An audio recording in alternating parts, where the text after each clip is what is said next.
হাসরের ময়দানে কত কাতার মানুষ হবে গো। নবী বলেন আয়েশা, হাসরের ময়দানে মানুষ 120 কাতার মানুষ হবে।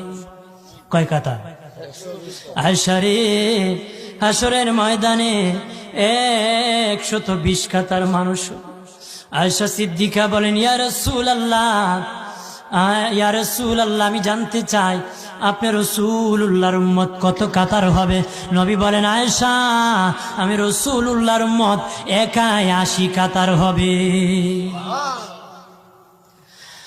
আয়েশা বললেন ইয়া রাসূলুল্লাহ,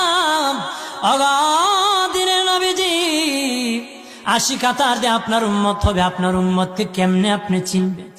নবী বলেন আয়েশা রে, আমার উম্মতকে 3টা পরিচয় আমি চিনব। 1 নম্বর পরিচয়, আমার উম্মতের কপাল থেকে নূর চমকাবে, নূর চমকাবে। নবী বলে বাবা সাহাবীরা,